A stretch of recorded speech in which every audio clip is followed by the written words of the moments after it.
and I do think there is a place for serialized storytelling, but it shouldn't be the norm. It shouldn't be the norm, but also because my thing is this: I know guys like Gavin hate it, like when guys look up to like Batman and shit like that, and I do think on some level it is kind of gay, but I think that the characters that you're into should elevate you because.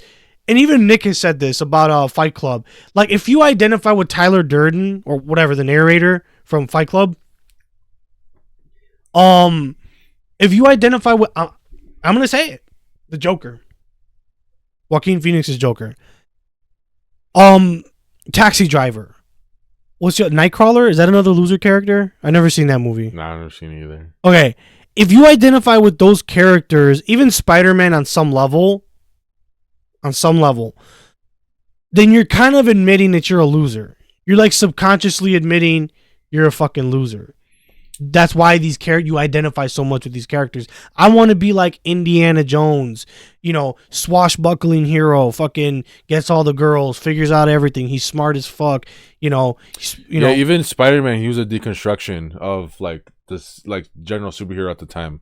But what they did is that, again, if you read the comics, you really see this part. Even the movie, the original, not the original, the MCU trilogy does this. The first, they're gonna undo it now because of the new movie. But the first, the first like 38 issues of like Steve Ditko Stan Lee, or 34, something like that.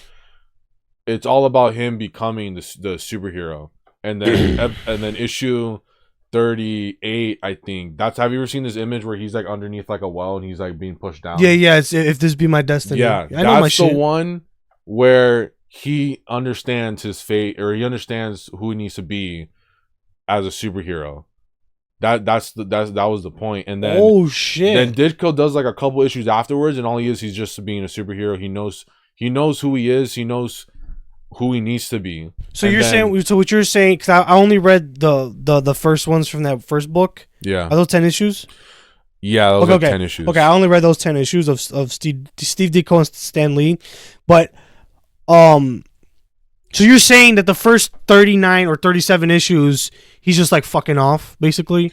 Well, it's that he's like saving people and shit, but he's still getting bullied by like Flash and the thing is about like Mary Jane, Gwen Stacy, they don't even come into the picture until like way later, or like not even in like that run really. Like Gwen Stacy's like a little bit comes in, but he's mainly like his main girl is Betty Brant, the girl from the girl with the bowl cut from I know but she has like a different haircut in it. Okay, but and that was because if you're a superhero, your main love interest was like a reporter always or something like that. That was the main thing they did at the time.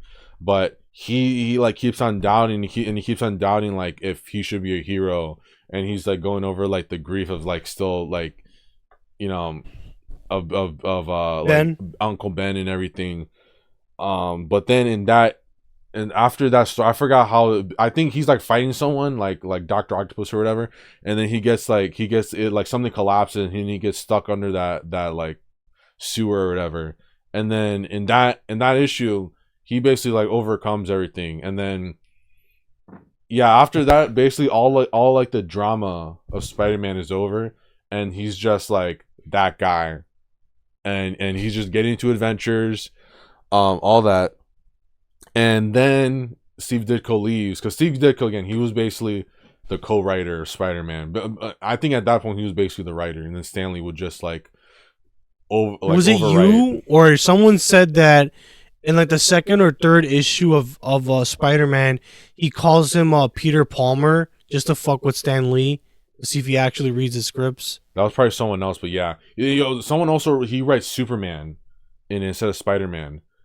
I thought that was an error at first, but that might have been it, just to see like an on purpose type of error, like he did it on purpose. I don't know if it was on purpose or not. Oh, because there's also another debate on who was Green Goblin supposed to be, because like people don't really know the true answer yet. But all right, anyway, so what I was getting into is that like again, they like it's not known if this was like an actual beef that they had or like hold on. Or do you want to keep talking and I'm on my phone? Yeah, it's fine. Okay.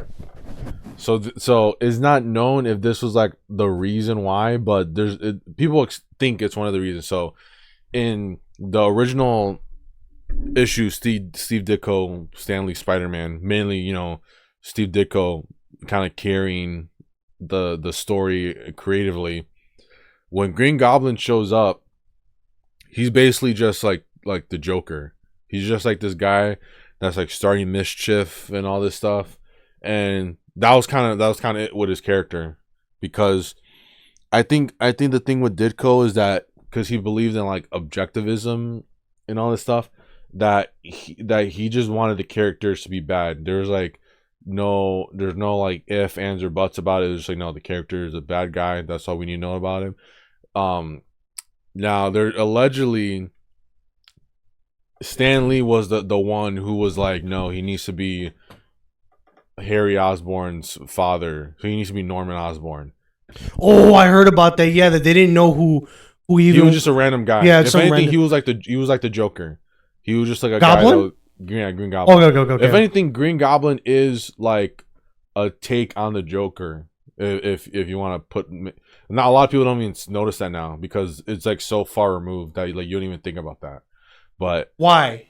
Why is that because they? Well, his hat. I feel alive right now. Is that because?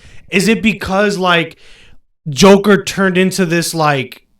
Yeah. He turned into this like deep character. Yeah, like a terrorist and everything. Yeah. So that people don't even think about like the original. Yeah, because like, Joker. Back in the day, because when did Killing Joke come out? Killing Joke came out like 1987. Oh my god, almost the fucking 90s. Because I know Joker back in the day used to be meh, like one of those type of guys. Well, in the original, like in the first appearance of the Joker showed up, which was Batman #1. Because remember, like originally Batman was in Detective Comics, and then eventually he got his own book. But like, and that book is where Joker first appears. In Detective. No, in Batman #1. Okay. Because the first appearance of Batman is like Detective Comics 27, and then there's a few more issues of that. And then, actually, do I have it over here? Do I have You get up and there's just like a shit stain on your bed. But yeah, so whatever. We know that the in the original first appearance of Joker, he was kind of off-putting, and then he becomes like the corny Joker that exists for a while.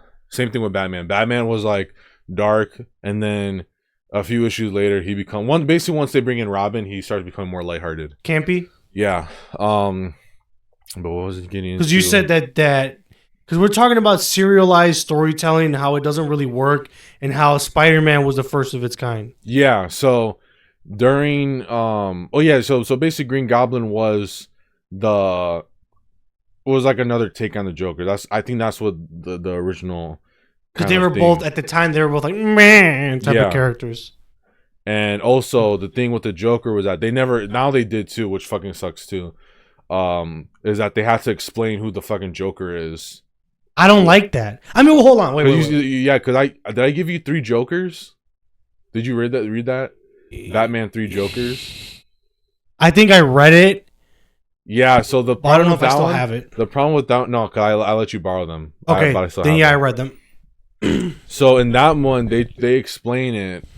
The first one to technically do was Killing Joke, which was a deconstruction. It was Alan Moore doing a deconstruction. I do like Killing Joke. The thing is, for me, is like if they do a little deconstruction, it's okay. But then once they keep it like a habit, that's when it sucks.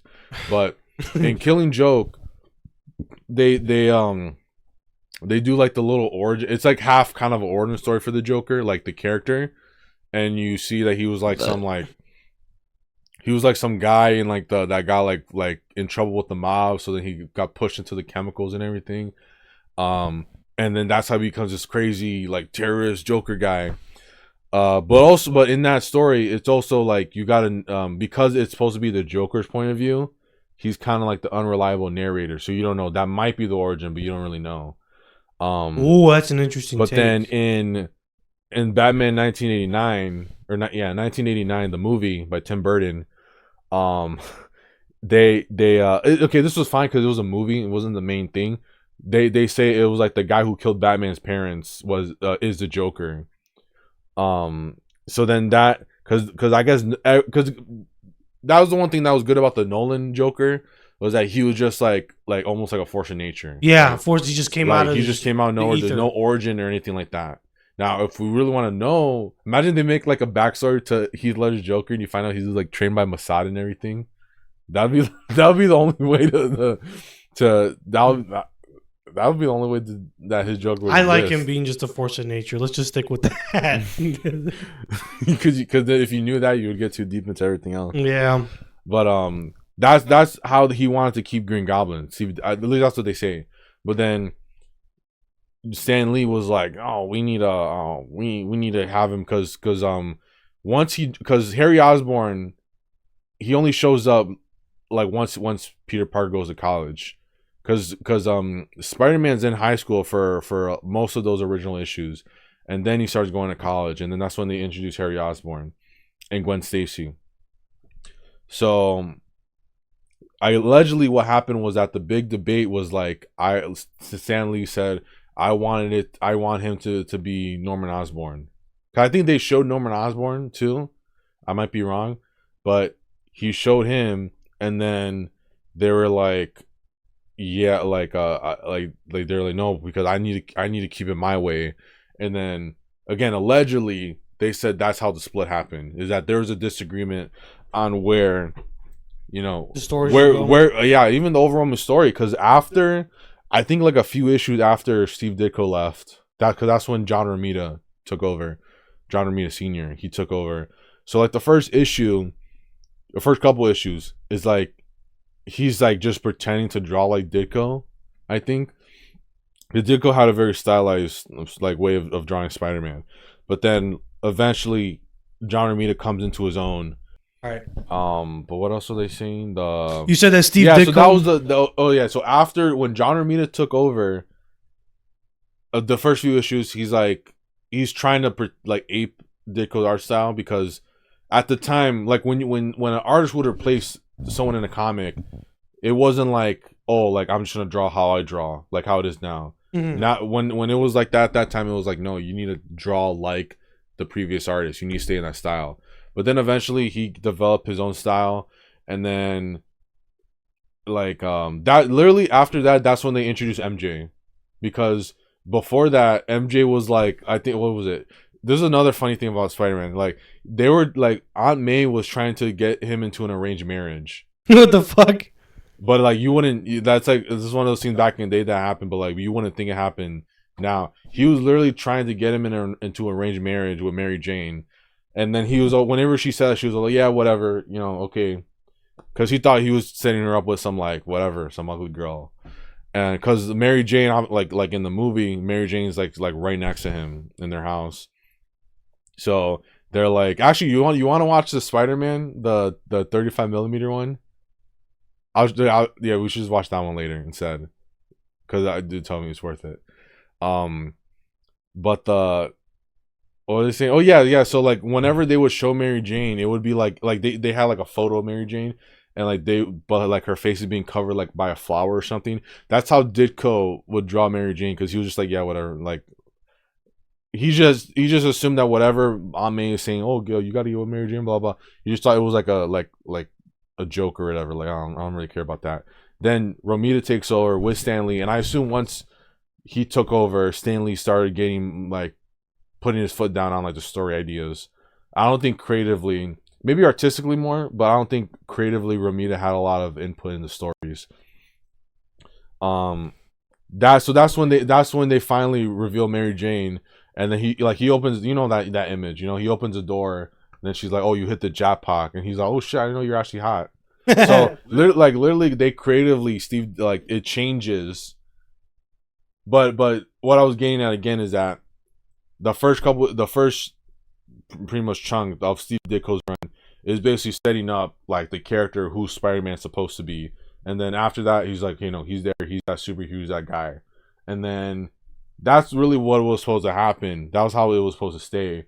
But then Stan Lee, then John Romita get more involved, and then they're like, yeah, but let's bring all the drama in. So they up the drama basically, and then he starts like, he honestly he got more like he was like that guy towards the end of Ditko's run, but then Stanley and John Romita, that's when he started getting pussy. Like they never show him having sex, but it's just like insinuated. He's Getting laid. he's doing the Betty and Veronica with Mary Jane and Gwen Stacy.